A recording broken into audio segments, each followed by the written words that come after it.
Good morning, everyone. I hope you are all enjoying today's wonderful presentations. We have another terrific session starting entitled Being a Virtual Tutor. My name is Lisa Garcia, and I will be your moderator for this session. But before we get started, I do want to remind everyone just to remain on mute during the session. Also, if you have any questions for the presenters, please type them in the Q&A section of the site or the chat sections. I'm going to be monitoring those sections, and I will interrupt the presenters if you guys type in questions. And we'll also have some time at the end of the session for you guys to ask questions. If we run out of time, we'll make sure that your questions get to our presenters after today's symposium. So I want just to note that today's session is going to run for 1 hour. And now I'm going to turn it over to the dynamic team of Jesse Pavey, Taylor Sayers, Jackie DeNoyer, and Rose Fetzer from the KLC.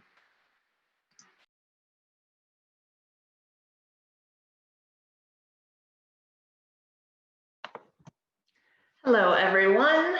So as Lisa said, I am Taylor Sayers, the Parent Literacy Navigator at the KLC, and I will get us started with why is virtual tutoring important? First and foremost, it removes the transportation barrier. This is something that we would often see a lot when being in person. It can be hard to get from places one to another, especially if you may not have a car yourself or you're relying on public transportation. But virtual tutoring is something that can happen anywhere with the right device. So it really removes the need to have to be somewhere at a specific time. It makes it a little more accessible for learners and tutors. Learners can continue learning without a health risk, and this goes for tutors as well. Learning is something that must persist. It is essential. So when you are virtual tutoring, we do not have to worry about the things in the pandemic because you can do it from the safety of your own home or wherever it is that you choose to participate in virtual tutoring. It improves the mental health of learner and tutor. So we know in a pandemic, we are a little restricted as far as socialization and connecting with people. So it's nice for both the learner and the tutor to have, that 1 hour a week where they can meet one-on-one with somebody and have time to have conversation while working on their learning and maintain a relationship that might have started in the in-person world or might have started virtually and is something that they can look forward to, the day when they can finally high five in person. It's convenient for learners with busy schedules and for tutors. So as I said, if you're on your phone, you can log in from anywhere. If you're from a computer, connect to Wi-Fi and you can do it right where you are. So you don't have to worry about getting anywhere. You don't have to worry about travel time. You can just simply open up your device and connect. And last is it eliminates the childcare barrier.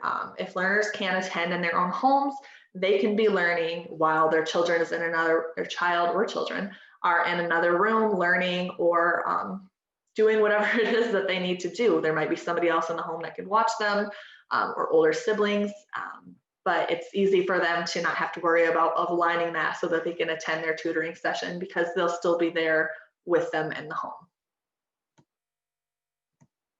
So what device can you use to tutor virtually? Any smartphone or tablet and any laptop or Chromebook. So what I really want to get across is any device that you have that can connect to the internet, any smart device. It doesn't need to be anything specific. We use programs that you can access from anything on the web. So if you have a device in your home somewhere, then you can be a virtual tutor. So virtual tutoring, it is amazing.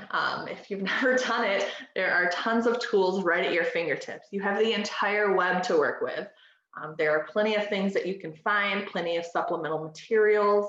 You can use things that you would use in person. There's just really so much and maybe something that you've never used before or the learner has never seen. That will really make your lesson resonate in a different way. You may find that you like it more than in-person tutoring. You can share your computer screen and that allows you to share anything with your learner. Anything that you can pull up, they can see. You don't have to worry about trying to guide them and accessing it. You can just show it from your screen right there. You can use annotation features to edit whatever is on your screen. It's really flexible, really dynamic, and it can complement any lesson. It's a great resource. And something that's extremely important is that it teaches the learners the digital literacy skills that they need to live and work in our society. We have become more and more dependent on technology. Every year, dare I say every month, new technology is coming out and things are changing. There's new software. So it's really important that our learners are able to keep up with that so that they can successfully live and work and meet those expectations that their job or their higher education may be requiring them to do. Good morning, everybody. My name is Jacqueline Denoyer. I am the ESL navigator for KLC, and I'm going to go through the next slide with you. And I just want to point out that for many of you, virtual tutoring isn't as hard as you think, right? You can use any device that you feel comfortable with. A lot of people already have devices that they use for virtual conferencing with their families. And any of those things that you can do, you can use them for virtual tutoring as well. You can start really simple. You don't need to start by sharing your screen, by using all these tools that we're talking about, although they are really great. You can start with a piece of paper that you hold up to your screen and have your student hold up a piece of paper. Your student can have a book and you can have a book, and you both can have whiteboards. Use what you know and build up. You can practice with a navigator. So Taylor, myself, and Rose, we enjoy practicing with our tutors to help them to feel like they're comfortable with what they're doing. But you can also get a friend, get a tutoring buddy and practice with them. And you guys can practice sharing your screens. And it's okay to make a mistake. I want to emphasize that. All of us made mistakes when we were trying to figure out how to do this. All of us navigators, all of us in the office, as we were doing things, we came across stuff that we couldn't figure out or didn't know how to do. And it's important when you make those mistakes to share them with your learners. Say, oh, I don't know how to do that. I'm going to have to learn. And that shows our learners that it's okay for them not to know how to do this either, and that this is a learning process for all of us. There are a lot of resources available. Since the pandemic, so many teachers have been involved in online learning. And if you Google YouTube videos, you can find a million YouTube videos of things that resourceful teachers are doing in order to teach. You also obviously can talk to the navigators at KLC, and we can provide you with a lot of resources as well. And it's important for us to recognize psychological barriers that keep us from being able to virtually tutor. A lot of people feel really uncomfortable with virtual tutoring. A lot of our tutors have come to us and said, gosh, you know, I feel like I don't know if I can do this, right?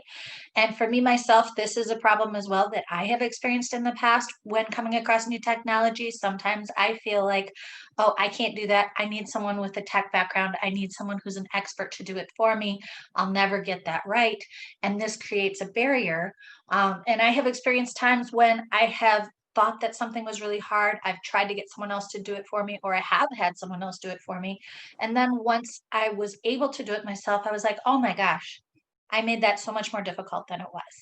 And I want you to know that we have 80-year-old tutors who are doing this. We have ESL learners who are basic ESL learners with low literacy level skills who are able to log on and practice their ESL. So I think that it's important for us to practice positive self-talk and recognize when we're seeing a psychological barrier that's saying, oh, I don't know if I can do this. Try to think positive. I can do this. I'm going to try. I will give it a good try and see how it goes, rather than I can never do this. We want to emphasize that you're not alone. This is something that Jackie mentioned briefly, that you could practice with a navigator or a friend, but you really do have a whole team behind you, even when you're tutoring alone in your room with none of us physically there. We are there in spirit. So we've put some supports in place to ensure that you really do feel that community and feel that there are people that are willing to support you when you are struggling with something or are just feeling a little bit nervous about trying something. So the first thing is the biweekly tutor checkups. So this is a place that our tutors can come together biweekly on Tuesdays And we often bring something that we can teach. So whether it be a new skill or something that another tutor started doing that was really cool and we want them to share. We used it to kind of prep for using Whova just recently. But it's also a place for tutors to bring questions and connect to each other and share similar experiences, ask questions. So it's a confidential, safe space for them to bring up anything that might be happening with their learner to make them feel more secure when they do go into their independent tutoring sessions. You can also have an individual meeting with navigators when needed. So if there is something that you feel you really need extra support on, or you'd like to take more time to specifically work on one tool that you'd like to be able to use, reach out to one of the navigators. We are so happy to spend time with you so that we can help you feel confident using a skill or using a new program, trying something new with your learner. We want you to do what you feel is best when it comes to supporting your learner and what they're asking you for. So we want to make sure that you have all of the skills and all of the confidence to be able to do that. And the last is peer support through other tutors. So part of this comes in the biweekly tutor checkup, being able to feel that you do have other people that are in the same boat as you and having a similar experience. But those tutor checkups have actually led to more relationships between tutors where they can meet outside of the checkups to practice on things. So I recall a time when many of the tutors were having issues sharing their screen on Zoom. So they connected outside of the tutor checkup and established a meeting without any of the navigators there to practice amongst each other and support each other. So that's extremely important, being able to feel that you have people that you can come to before having to come to us or needing to come to us. And so there's people there for you, even when you're alone in your room. All right, I'm going to talk about some of the materials and supports that we have available for virtual tutoring. So you can create Word documents using Microsoft Word or other word processing documents in order to use with your students, and you can use PDF scan or scan documents. You can use whiteboards, so you can use Zoom, and a lot of the other programs have a virtual whiteboard that you can use and access, but you can also use physical whiteboards. We've had a lot of success with our students using these. We find that it's good for students to be able to have the ability to write and use the physical whiteboard for virtual learning. There are a lot of prepared lessons available online. There's a lot of websites that you can go to and resources that the KLC can provide to you so that lessons are already prepared and already in an online format, which is interactive, which is perfect for the format of using virtual learning. You can create PowerPoint or Google Slides or use those that have already been created either by the KLC or ones that you find. And you can scan or use digital books. So you can scan them yourself. And a lot of the books that we have that we use with the KLC have already been scanned, and we have those resources available. If you do not have a printer at home with a scanning function, do not fear. Right? So if you have books that you use, if you are a tutor who has worked in the past and you have a whole library of books that you want to use and you're like, man, now I'm virtual and I don't know how to get this book online, you don't need to have a printer with a scanning function in your home in order to print. You can actually use any camera phone as a scanner. And so you can use iPhones. iPhones have a function that allows you to scan. And in order to do that, what you have to do is you have to open the notes section of your iPhone. And then when you create a new note, and then you tap the camera button, and then you tap to scan the documents. And that will scan the document into your phone in PDF format that's readable so that you can then share that with your student. If you have an Android phone and not an Apple phone, you can download a scanning app. And we have a couple of them here. You just need to go into the Play Store on the Android phones and find the scanning app, download it to your computer, and you'll be able to use that. You do want to use a scanning app and not just take pictures of books that you're going to use, because if you take pictures, the quality of the text is usually not conserved in such a way that allows you to read them. But if you use a scanning app, it has a way to make sure that the text is readable when you then project it on your screen. So again, any book or material that you have can be scanned and used virtually, anything that you have in your home that you like to use. It is recommended that the learner have a hard copy of the materials as well. So for example, for our classes or for the books that we use at the KLC, we have scanned copies so that we can use them for digital learning, but then we also make sure that the teacher has a copy of the book and a student has a hard copy of the book. There are many ways to mark on digital materials when you are on a digital learning platform. You can, on many of the digital learning platforms, WebEx, Zoom, Google Meets, you can use what's called the annotate function. And this is from the toolbar in the virtual meeting room.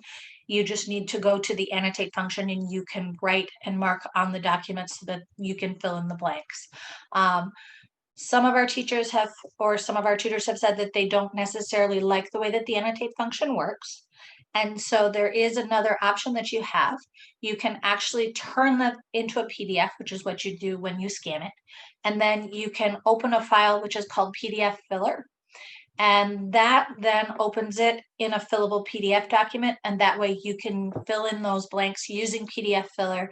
And that for certain materials allows it to be a little bit more easy to manipulate, moving up and down and saving the answers as you go through the material.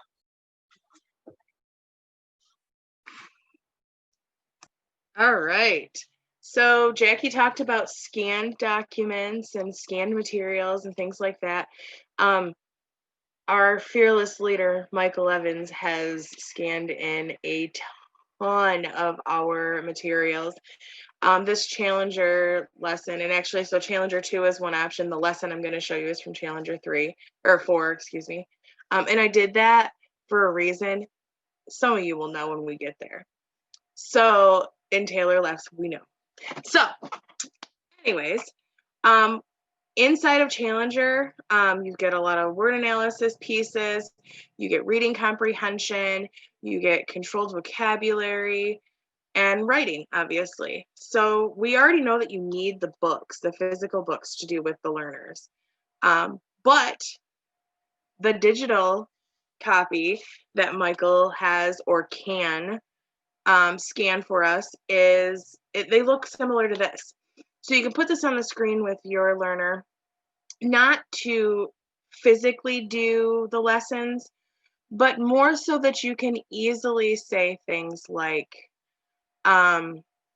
you can put on there like, what is this word? And you have an arrow and you can point to it. And what is this word?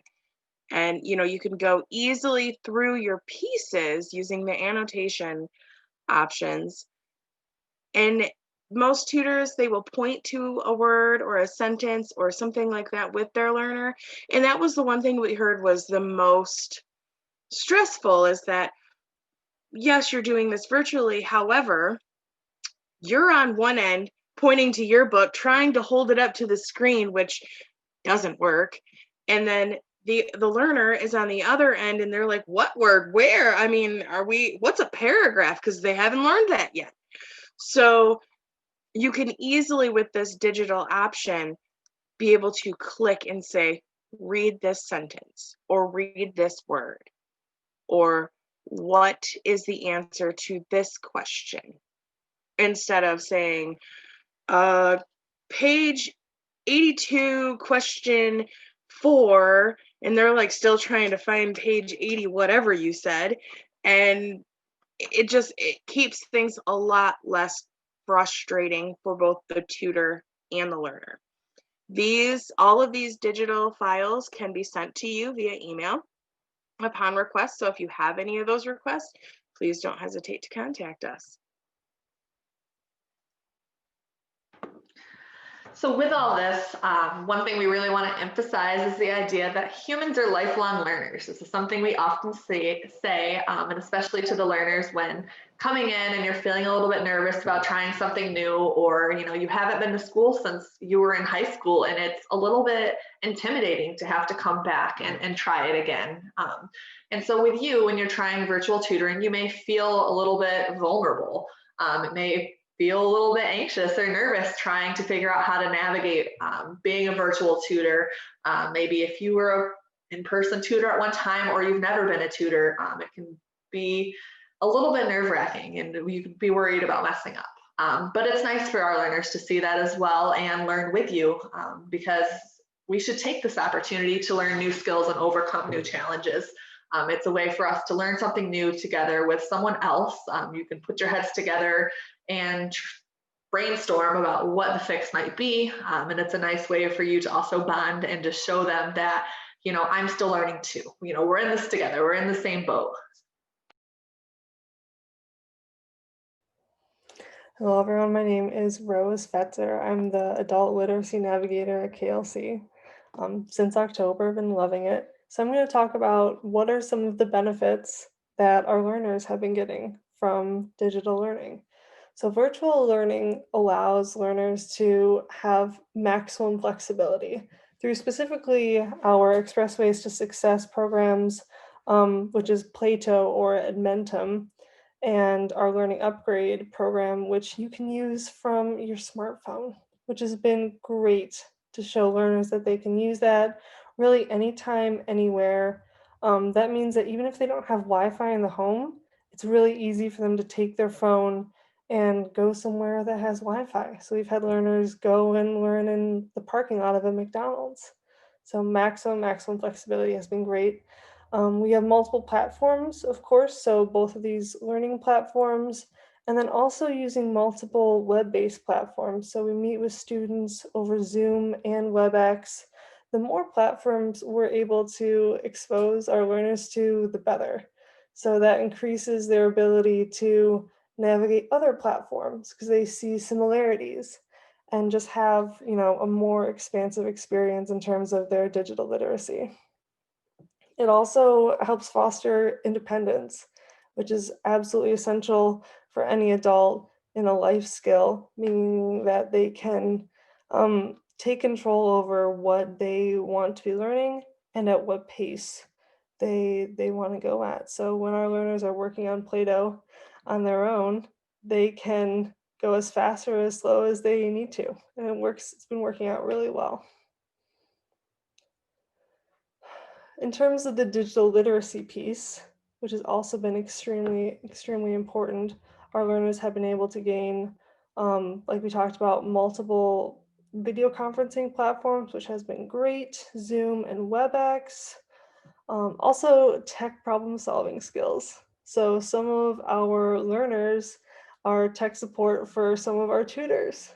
So it's been great seeing that role flip just a little bit, and gaining, lastly, but probably most importantly, confidence, which has been absolutely huge. I know one of our keynote speakers in the beginning talked about those 3 areas where the digital divide has been the most impactful, and one of them was empowerment or confidence. And it's huge. It's absolutely huge to be able to feel like you can conquer a platform to help you get access to employment and community resources and childcare, all huge areas where our learners often need a little bit more assistance in. And maybe you still don't believe us that virtual tutoring has been really great. So we are going to introduce our fabulous tutor, Jan Snyder. I have a quick little bio about her. She has served as a school librarian assistant for Kalamazoo Public Schools for 33 years before retiring in 2013. She heard Michael Evans, our KLC executive director, talk at a retirement luncheon and thought it would be something great for her to do during retirement. She was trained as a tutor in 2014 and was soon assigned her first learner, who was from Kuwait. Then she had a learner from Russia.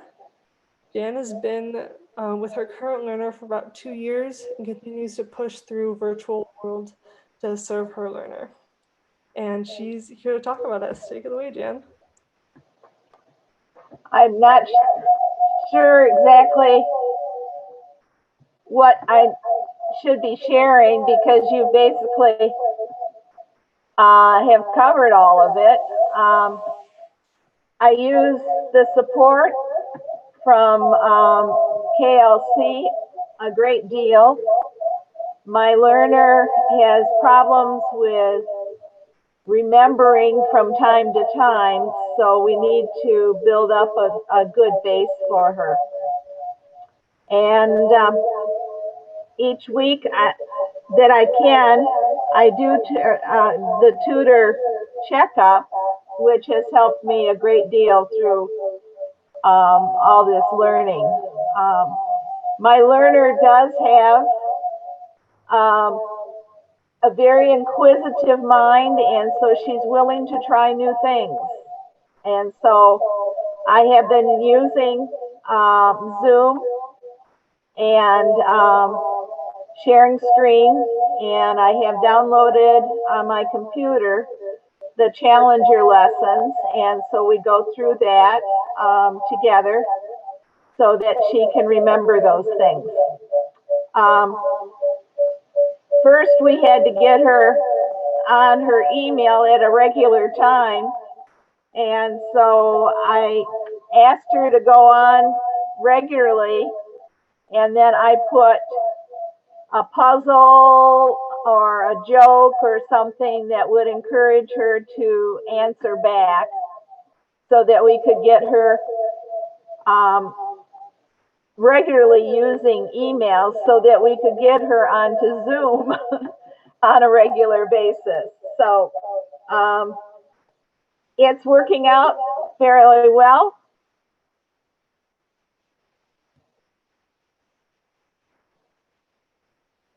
Excellent. Well, we love hearing stories of tutors who have absolutely taken and embraced the digital learning situation. So thank you so much for your service for us and the learners.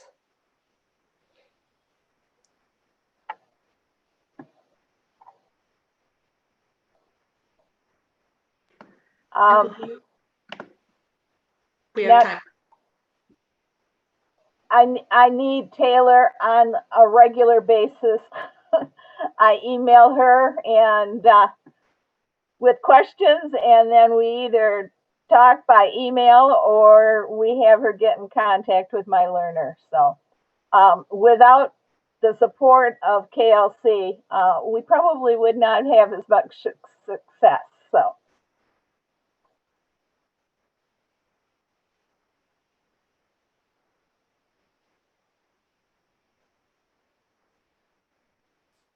Before we move on, there was a question in the chat, and I think this is for Jackie.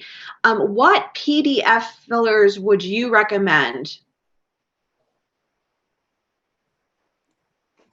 There is a program and app that's available that if you look for PDF filler, you can find it. I will find the link for it and put it in the chat for everybody. But it's the one that comes up first when you type in PDF filler into Google, and it's an app that you can use to use PDF documents. So I will put that in the chat for everybody. Great, thank you. Were there any more slides?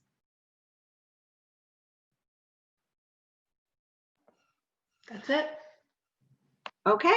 Well, I encourage everyone. Well, thank you for the presentation, first of all. That was wonderful. It was really interesting to hear that learners are helping tutors with tech issues. I love it. And I think it's important that, what you emphasized about mistakes being okay, it's something that's good for the learners to see. But, we're all learning with this technology and during the pandemic. And so everybody, I think, has been able to give each other grace with these technological issues. So thank you for that presentation. I encourage people to ask any questions that they may have for the presenters in the chat and or the Q&A section, and I will get those questions to our presenters. And we do have one. The question is, what books do tutors need access to the most? We want to scan more books to help.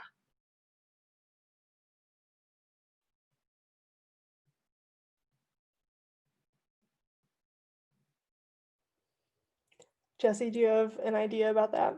No, so I think he's hoping that other people will actually respond in the chat, which is great.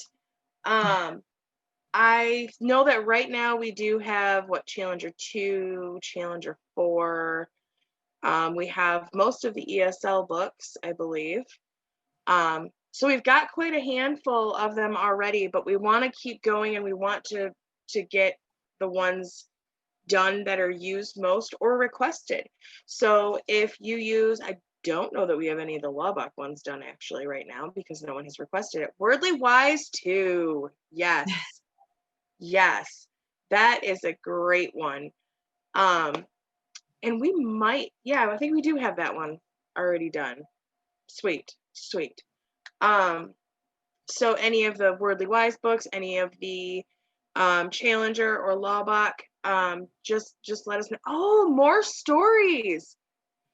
Phyllis, which more stories? Are you looking for all of them, or do you have a specific one that is needed?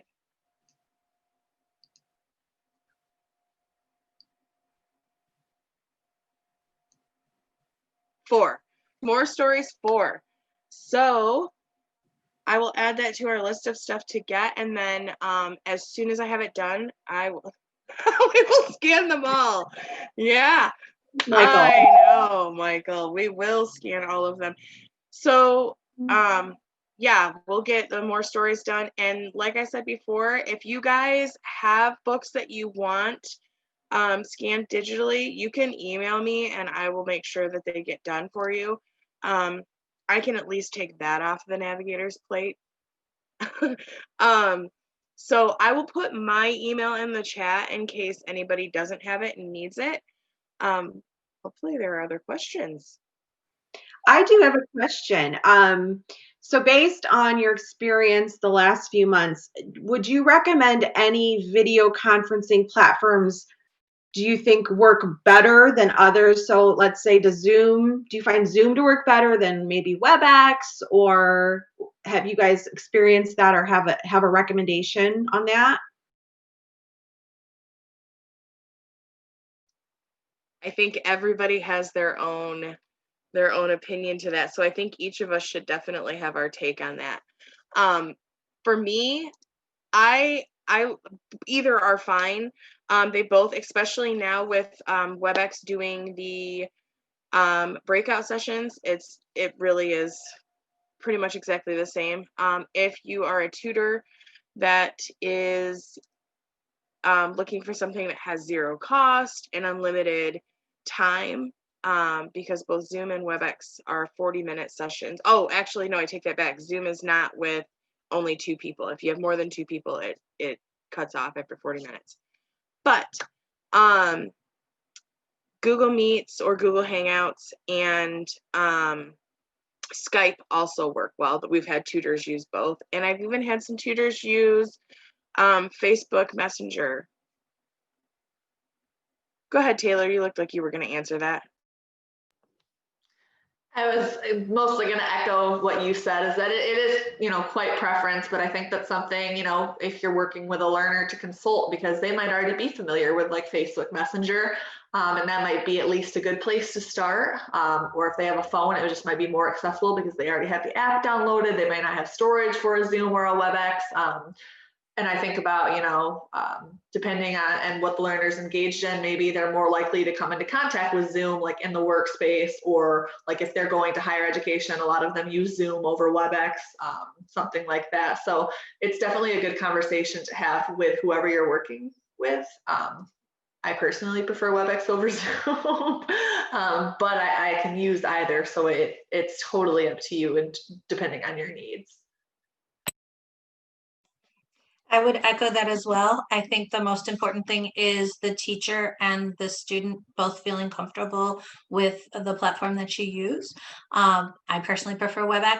WebEx just has a very robust platform, and for what we use it for, which is classroom setting, there's a lot of really great tools for it. But for one-on-one tutoring, it can be a little bit cumbersome to learn. And so some of the other more kind of basic things where you can just share your screen are certainly easy to use, and maybe more appropriate for a one-on-one tutoring session. So it's up to the tutor and the student to find what works best for them, but we can certainly make recommendations on an individual basis to help you to decide. Yep, I would say I have very similar views to everyone else. They're both great platforms. I do like how they are quite similar. So when you've got one, the other one, it's in terms of the basic functionality, it's very similar. So it's been very convenient. And we like how with our WebEx links, we can use the same link. So we don't have to be sending out a fresh link for each week. That's been really convenient. I feel like that cuts down on confusion with learners. So it's been really, really convenient. Great. Well, thank you for your recommendations. There was a question asked in the other chat. What is the best way to do annotations on a PDF file with WebEx?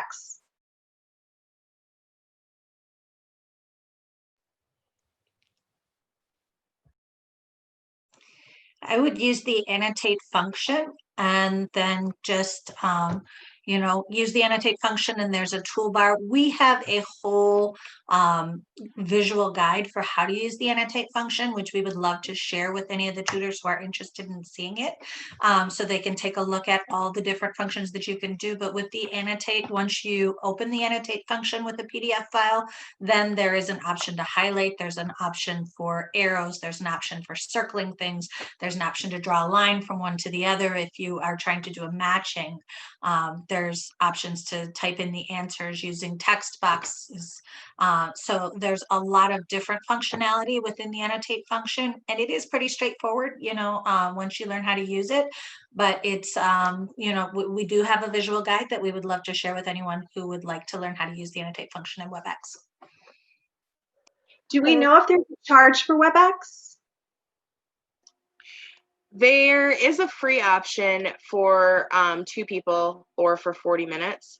But there is also the paid option. We are very fortunate to have Van Buren ISD partner with us. So we personally are not paying for it, so I don't know the exact cost. But we could figure out how to help each other out there too, if it becomes the need.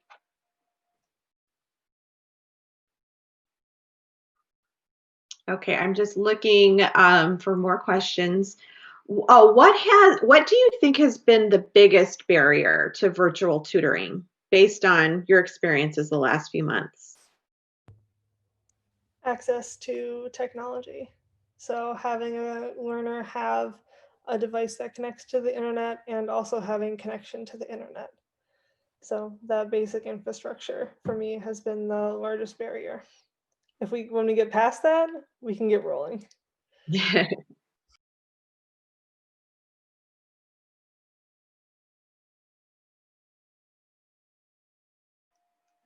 I would definitely agree with that. It is most definitely technology. Michael says that's why we're expanding our laptop loaning program. Yes.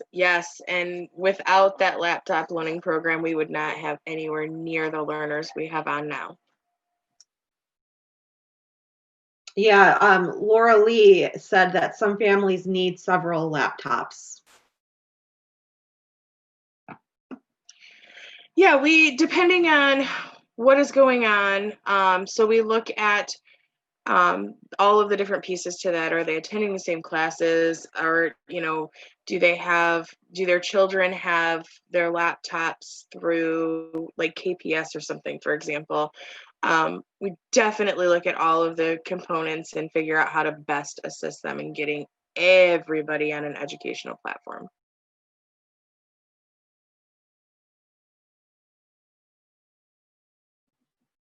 Are there any other questions? Write them in the chat and we'll shout them out. I see that Daniel has talked about background noise from learners' family can be an issue. Yes, it can. If you guys didn't hear when I was talking earlier, my husband and my son walked in the door, and my door needs some serious WD-40. So, you could hear everything, but imagine if they came in all loud like they do from like playing outside. That could be distracting. So, yeah, finding the best way and the best time to work with everybody at the same time is key there. And I bet that even just trying to find a quiet spot anywhere in the house is tough, right? So, I'm sure some learners have to be at the kitchen table and some tutors have to be at their kitchen table, or they have to, everybody's on the computer now. So it's like it's really hard to find a place to just sit and do your own work, I'm sure. We've been able to have conversations with some of our learners to help them to try to troubleshoot that. And sometimes we've had learners who, like, for a while, 3 or 4 lessons, I'm like, oh my gosh, there's so much background noise. And then like the teacher will say to them, it's really loud in your house. Do you have another room you can go to? And then they'll move to the other room and it's like, oh, it was that simple. Or do you have a set of headphones maybe that you could put on? And so sometimes we can be a little bit reticent to address those things. But if we do kind of bring them up head to head with the learner and say, hey, this is a barrier. What can we do to resolve this? And maybe if they need a set of headphones, we can send them a set of headphones. Or we can see, like sometimes in a big classroom setting, we have a learner who has to be in the same room with their children who are learning at the same time, and there's background noise. And so we work out when they're going to turn their computer on, their sound on and off, so that it doesn't interrupt the rest of the class. That's great. Yeah, Michael's saying in the chat that you guys have sent out headphones to help. So that's wonderful. And one of our skills that we work on is how to mute and unmute yourself when you're on a video call. I think we all need help with it. Mhm. I have a question. What do you think is the average learning curve for someone who's not very comfortable with online tutoring? Based on your conversations with tutors, how long do you think it takes for them to get comfortable? Would you say it's a short period of time, or it takes a little bit longer? Personally, I feel to just get comfortable and actually start doing it, it's rather short. I mean, after a couple sessions, they seem to know like how to log on to the meeting and kind of the bare minimums that they need to complete for just completing the tutor session. But what I do see is it seems to be exciting. Like once they have accessed something and like learned something new, it's like, oh my gosh, give me more. You can do that. Show me how to do that. So I think the learning curve is long out of like desire, but not necessarily out of necessity. Like our tutor checkups are kind of the space that really allows us to grow, is like they can come in and learn what someone else is doing and then want to do it themselves because they know it would better serve the learner that they are working with. So they continue building on skills, but I think the foundation of needing to what they need to do to be able to complete virtual tutoring comes rather easily with the right amount of support. And attending a tutor checkup maybe before you do it is usually a pretty good method for getting that, or if you're worried, practicing with a navigator in advance. But most people seem to do really well rather quickly. One thing that I would mention that we've found to be helpful, if you're using a computer and your student is using a phone, that if you're sharing your screen, you may want to practice sharing your screen and making like a meeting between your computer and your phone to see what the content that you're using on your screen looks like on a phone, because it may look very different in small size on a phone. And so you may want to adjust what it looks like on your screen to make sure that your learner is able to see it well.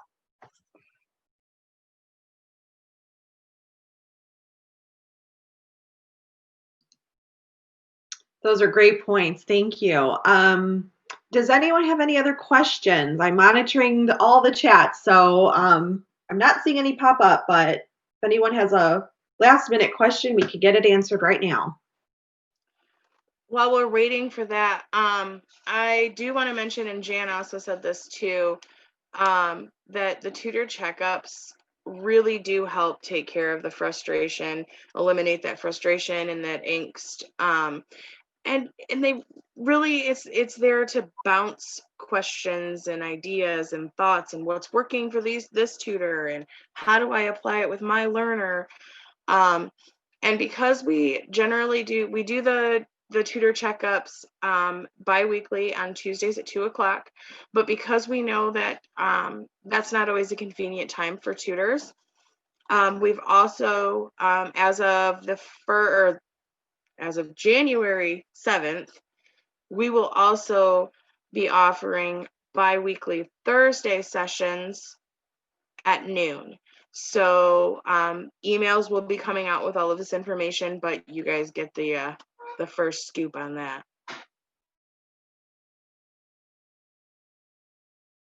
That's great. Thanks so much for letting us know about that. We look forward to seeing those emails. I don't see any other questions.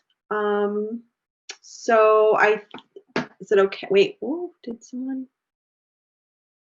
Nope, no more questions. So should we just end this a little bit early and get some time to take a little bit longer of a break? Actually, Lisa, I looks see a like question. Daniel has one. Oh, let's see. Looks like there's one more. Is there a way to have a learner update or edit a document or whiteboard on the teacher's PC? They do Absolutely. have the ability on Zoom to have remote control. They can annotate on a screen that anyone's sharing as well if they have the permission. So if the teacher is sharing any document and you want them to fill it out, they have the ability to annotate just like you would.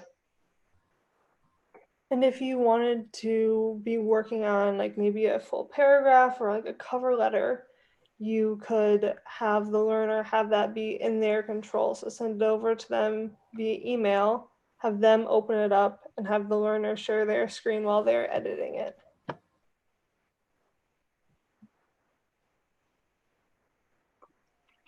Yes, we will definitely demonstrate that again in future tutor checkups.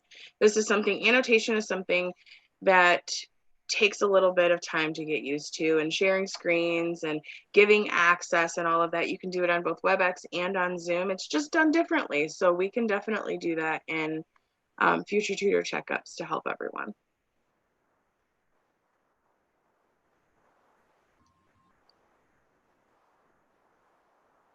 Okay, did I get all the questions? Let me just double check. I think so. So thank you everyone again for a great presentation. We can take our break and then we're going into our lunch session. So that will be from 12 to 12:30. And then the session after that will be English Health Literacy with Dr. Dory Ravodas. So thank you everyone. I look forward to seeing you soon.